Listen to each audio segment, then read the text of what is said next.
Los Juegos del Hambre, ideología de pájaros cantores y serpientes. Desde el análisis de la perspectiva de la teoría de Astrup, la ideología. Para poder comprender este tema voy a dar un poco de las pequeñas perspectivas de lo que trata esto.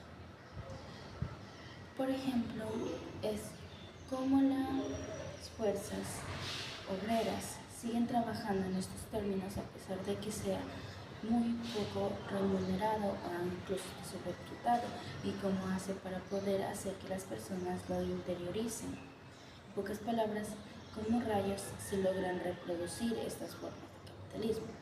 En este caso de la película no se hablaría de capitalismo, sino de la reproducción de los Juegos del Hambre, un medio de comunicación en donde se trata de poner 12 personas dentro de una cancha y pelear contra su vida. Los juegos se realizan como un medio de castigo a las clases pequeñas porque se hicieron revueltas en años pasados.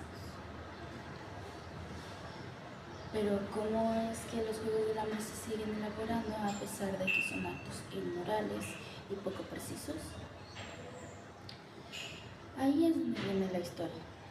Smaug, un joven amable, trabajador, brillante, está en medio de esta sociedad que acepta los Juegos del Hambre como parte de la vida cotidiana, creyendo que es simplemente un juego para poder castigar a aquellos que se han rebelado.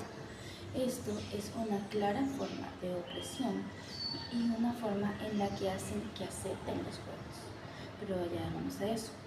Smaug es muy joven, por lo tanto tiene tanto influencias positivas como negativas, trayendo desde la escuela sus amigos, incluso su familia. Estas pequeñas ideologías se van a crear en una cosmovisión, en una forma de estructura estructural, como dice en la teoría de Smaug. Estas pequeñas influencias, como ya dije, se convierten en una cosmovisión, y esta cosmovisión en la teoría de Arnold se llamaría ideología. ¿Qué me refiero a eso? Que el individuo va a actuar por su propia ideología de lo que él piensa. El joven, al estar influenciado por varias de estas influencias, va a ver la perspectiva de cuál le conviene más. Y si bien dentro de la película tiene varias oportunidades para poder elegir no seguir los caminos de los Juegos del Hambre, influenciado por las personas que quiere, tanto como amigos, familia y personas que aman, la influencia que le permanece en la escuela y principalmente la directora de los Juegos del Hambre, que representaría en este caso una forma de autoridad, van a dominar frente al joven, ya que gracias a que él mató a una persona dentro de los juegos, se sintió muy poderoso, dice en sus palabras, provocando que al individuo se le corrompa a tal punto de sobreanalizar todas las cosas y prefiriendo elegir otro camino. Una frase que dice en la película significa: por miedo a querer, temer ser predadores, terminamos siendo los depredadores. ¿A qué se refiere con eso? Tenemos miedo de ser la clase que no sea dominante.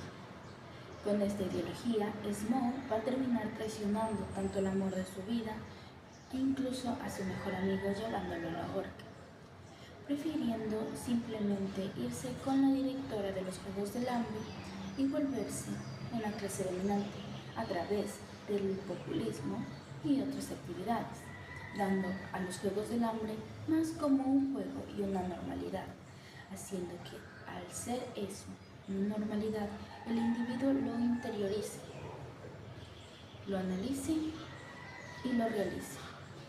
Por eso es que los Juegos del Hambre han durado tanto a lo largo de los años, ya que se ha hecho como una propaganda o un medio de producción. Y como el humano es consumista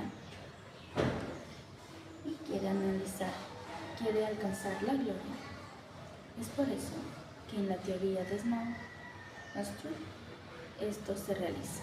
Tenemos la película de los Juegos del Hambre, balada de pájaros, cantores y serpientes desde la teoría social de Antonio Gramsci, empezando con el primer concepto, el cual es la hegemonía.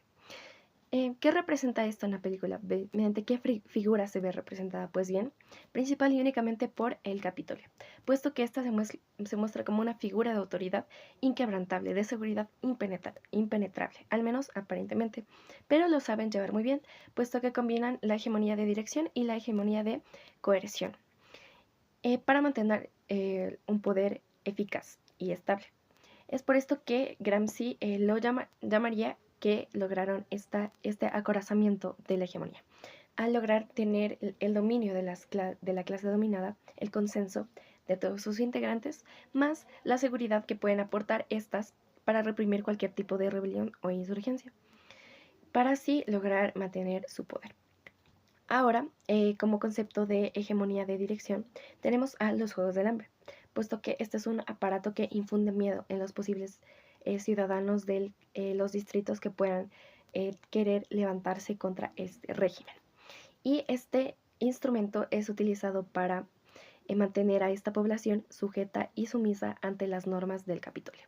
Ahora, como hegemonía del dominio, tenemos a las fuerzas de los agentes de la paz, puesto que tienen un adoctrinamiento ideológico tan estricto y tan eficazmente aplicado que logran sofocar cualquier mínima muestra de rebelión presente.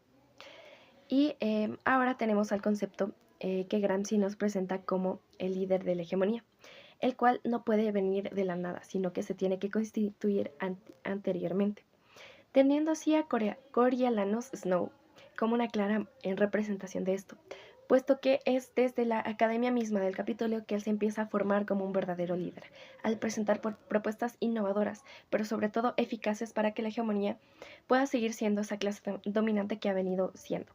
Es por ello que logra reclutar a gente que cree verdaderamente en él y logra ganarse los favores de personas, de figuras que están más arriba en el poder que él. Y pues bueno, como se muestra en las demás películas de la saga, en las películas siguientes, Coriolanus logra llegar a ser este presidente, esta figura principal del Capitolio, demostrando así lo que Gramsci nos decía.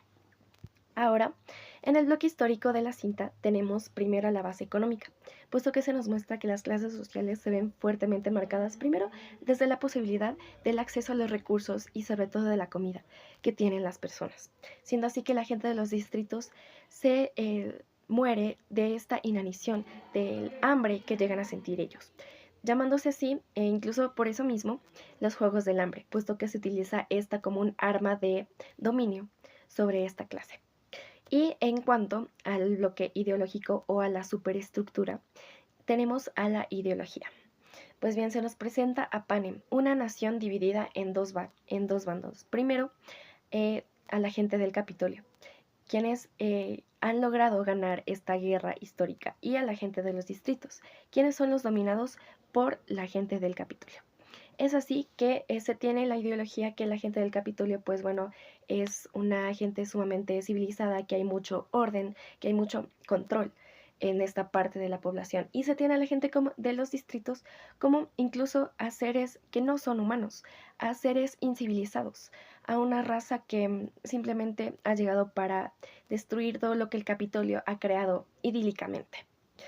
Y pues bueno, es en esta superestructura en donde surgen estas contradicciones que tienen que ser sofocadas por la hegemonía para lograr mantener su dominio, puesto que deben sofocar todas estas rebeliones, todos esos cuestionamientos que se pueden hacer las personas de los distritos, porque pues amenazan su poder.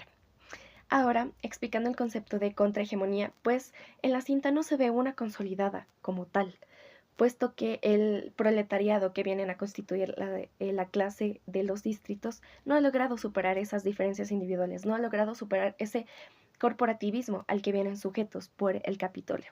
Es así que no ha existido una descorporativización de este proletariado. Y la rebelión ha llegado a significar únicamente pequeños destellos y no esta verdadera llama que se requiere para tomar al Estado. No ha logrado consolidarse este bloque histórico, nos diría Gramsci, puesto que el proletariado no ha logrado unirse como uno solo y no ha podido por esta misma razón tomar y transformar al Estado, que es el Capitolio.